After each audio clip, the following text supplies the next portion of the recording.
Please give a very warm welcome to Hannah Ryan.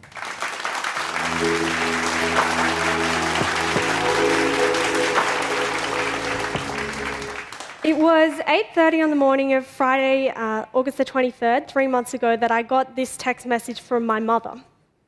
Silly girl, I really meant it for you to not talk to press. Want to be known as Vagina Girl for the rest of your life? Now, texts from mum are normally like, it's your cousin's birthday today, make sure you say happy birthday, or how did your exam go, or something about my sister and brother. So this was kind of out of the ordinary.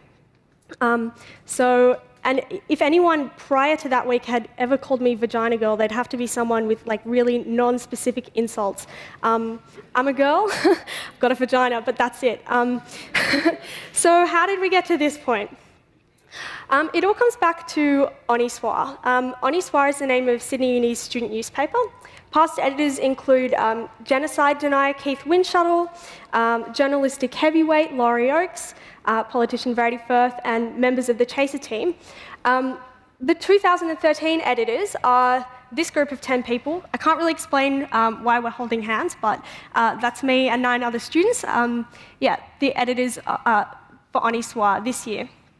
And because Oni Soir is pretty cool, it's over 80 years old, it's the only weekly student newspaper left in the country, and because we kind of had to look and act like idiots to get elected in the first place, we thought that we had to do something big, something significant with this opportunity. And that's how Vagina Soir was born. Avani is one of the other editors of Oni Soir, so as you can tell, we came up with the idea pretty early on, in fact, the night after we were elected last year. And I can't really explain the spelling or the grammar of this text message to you. So Vagina Soir was something we always mentioned. We were always saying we were going to put pictures of vulvas on the cover, but it was always kind of a joke because, like, where are you going to get pictures of vulvas? Is that even legal? We weren't really sure. So while we kind of joked about it every week, we never went ahead with it. That is until August, when it was my turn to be editor-in-chief, which is something that we cycle through. It was my last chance to be editor-in-chief for this year, and ever, because you only get 1 year to edit. And I didn't have a cover planned. So we kind of said, okay, let's do it. And that was on the Tuesday. That meant that we had 2 days to get ahead with it. So instead of thinking about the consequences that kind of might come from like putting pictures of vulvas on the cover of a newspaper and then printing it off 4,000 times, we just went ahead with the logistics. Finding women who were willing to be photographed and have that published on the cover of a newspaper, which was actually surprisingly easy. We got 18 women in just 1 day, which was pretty cool. Finding someone who was willing to take like up vag shots, which was also surprisingly easy, thanks to Jennifer, you for that. Then finding a safe space for everyone to talk about it and going through with the photography one by one. And then one long, long night of looking through pretty much 180 photos, picking the best photos of every woman and laying them out on InDesign. And this is a selfie from The Office. I can't show you the actual cover for legal reasons, but this is a 3 a.m. Picture that I showed to the women who were on the cover. I'm very excited about what we were about to print. So the reason why we did this, we explained it in a piece called The Vagina Dialogues, which we published in that edition.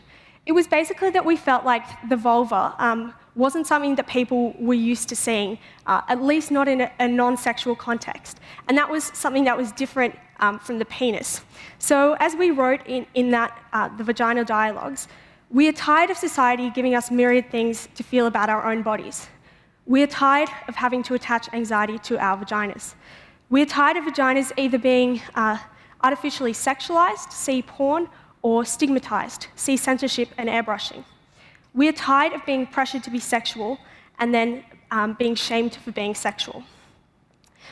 Unfortunately, not everything went according to plan with our vagina cover. We had run it by our bosses in the SRC, and he said it was fine. But then when we showed up on the Friday morning with the cover and put it on his desk, I think he was a bit blown away by, I guess it was more intense than he was expecting. So he said, I'll just run this by the lawyers one more time. And the bad news was that when he came back from the lawyers, it turned out that if we printed it as it was, we ran the risk of being prosecuted under the Crimes Act. So we diligently placed black bars over the offensive bits of the vulvas, which is basically anything that made it look like a vulva. And this is the cover that we came up with. and that was printed 4,000 times and distributed around the campus of Sydney University. Now, when it came out to the stalls on Tuesday, we don't see it before it hits the stands. I ran to the stand and I picked up a copy, and to my surprise, those black bars weren't fully opaque. If you tried really hard, you could kind of see through them and see what was underneath, mainly because we weren't that smart with using the computer. I was actually kind of happy about that because the point originally was to show you the full image of the vulva. But the SLC president felt differently, and by that afternoon, all 4,000 copies had been taken off the stands, only to be distributed with the covers off like this, or if you showed your ID and showed that you were 18, to get a copy. So Triple J got wind of that, then Sydney Morning Herald called, then we heard from the Daily Telegraph. We were on The Guardian, Jezebel, Huffington Post, BuzzFeed. I don't really know what happens on Reddit, but I think this is a thread. And then this German website. I'm like, so yeah, Vagina Spot ended up kind of going viral. Now, you can judge me. I don't know if you think I'm a good daughter or a bad daughter in this situation, but I didn't tell my family what I was doing, and I didn't tell them after everything had happened. I think I thought that my mum would tell me not to do this. And sure enough, I live out of home. This is the first thing I heard from my mother. I get this text on the Wednesday morning. Try not to give any more interviews or use a false name. So I'm like busy giving interviews, using my name, and writing an opinion piece, so I just didn't reply. Sorry, Mum's watching, sorry Mum. And then the next morning, she must have seen the opinion piece which I wrote for the Fairfax website Daily Life, which was featured on the Sydney Morning Herald's website. So I get another text. I really mean, do not make any more statements to the media. It is your statement to SMH that is damaging. Learn from that as a law student, and please make no comment. Again, I didn't really know what to say. Then the next day, they printed my opinion piece in the print edition of the Sydney Morning Herald, and unbeknownst to me, they put my face on the cover next to why I vajazzed up Unimag, which is, they did not give me copy approval over.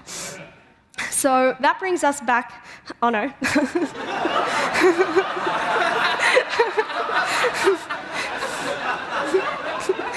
So it's 8:30 in the morning, clearly I'm still in bed. I get this text, Hannah, you're on the effing front page of the Herald. I kind of thought this might be like a positive effing, like, effing congratulations. I'm effing proud of you, you've done something, like, you effing believe in no. So I reply, really? And then that brings us back to the text from the text from earlier. Silly girl, do you want to be known as Vagina Girl for the rest of your life? And then this is something after a few exchanges, kind of a compromise. I finally got the proud mother out, but the worried mother is still there. Having said that, do not go on on TV. Now, at the time, like, I was pretty stressed. I'm a boring A-type. This is me in my natural environment. In a courtroom, in a suit, I'm a law student. I'd like to be a lawyer. I wasn't used to speaking to media or having any kind of publicity, so I was pretty overwhelmed.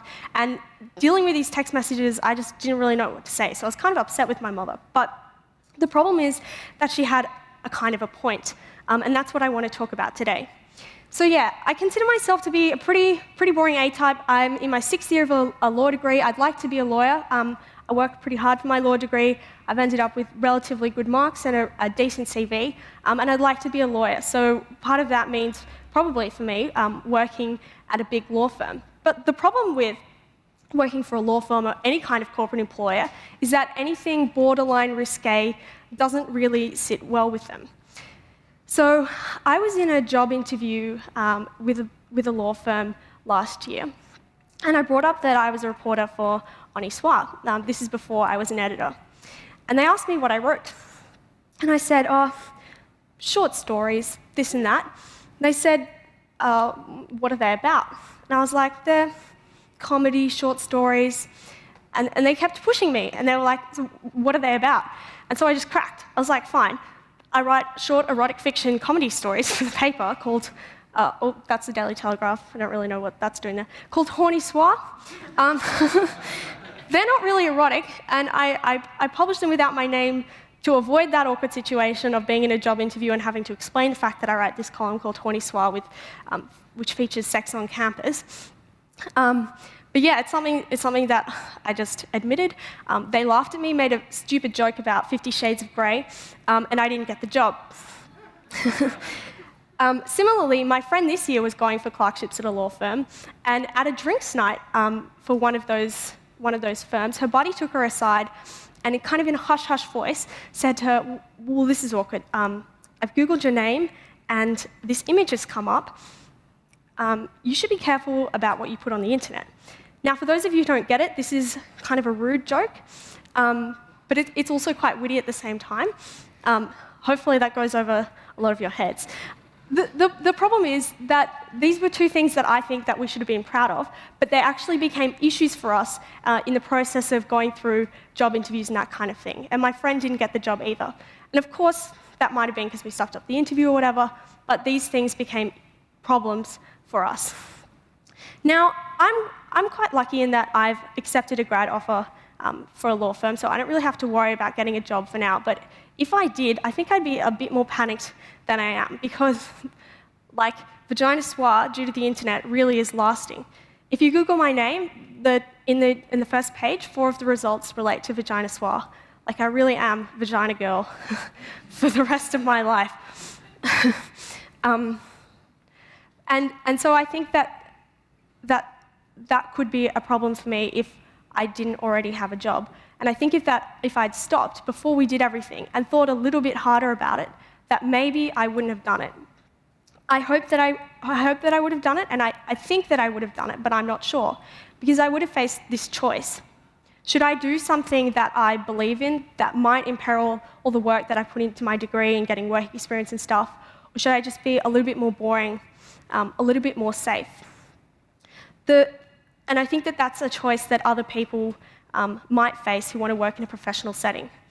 The reason that I say that I might not do it isn't because I don't believe that what we did was right. In fact, I believed that at the time, and I believe it even more now based on the feedback that we've gotten. This is an example of an article that was published on a parenting website called iVillage, called Why I Will Show My Kids These Photos of Vaginas. Now, it was written by a woman who had a 14-year-old son and a 13-year-old daughter, and she wrote that she had never really seen an image of a vulva. She'd only really seen her own, and she wasn't sure that it was normal or whatever. And she was really surprised by the images when she saw them on the internet. So she sent them to her children so they could get an idea of what everything looked like outside of what they were going to see or probably already would have seen in porn. So that's an example where I think our cover did some real good. But that choice would have been difficult for me if I hadn't already got a job. And I think that fear of what employers are going to think does affect students. I think it's the reason why a lot of people I know from university, go to their law classes, then go home study, and then go to their jobs. And it's a shame, because I think that universities and students have traditionally been a centre for progressive ideas that improve society, and that students should be trying to push the boundaries instead of living in fear of what this hypothetical employer might think of them. I think the fear that a Google search might show up some unpalatable view from your youth can have a chilling effect on student boundary pushing, and that's a real shame. Sorry. I gave away the punchline. Yeah, so I don't really have a solution to this problem. I think to the older generation and to people in HR, all I can say is give us a break. We're the first generation where everything we've said or done is captured on the internet and things that we have to explain for the rest of our lives, so you never have to deal with that. Give us a break. But for people our age, I think that what is important is to just be aware of the reasons for what our actions are and what our thoughts are. Are you self-censoring because of a fear of what an employer is going to think of you in the future? Are you self-censoring because of a job that you might want later, that you might get later? If that's a considered choice, then I think that it's a legitimate choice.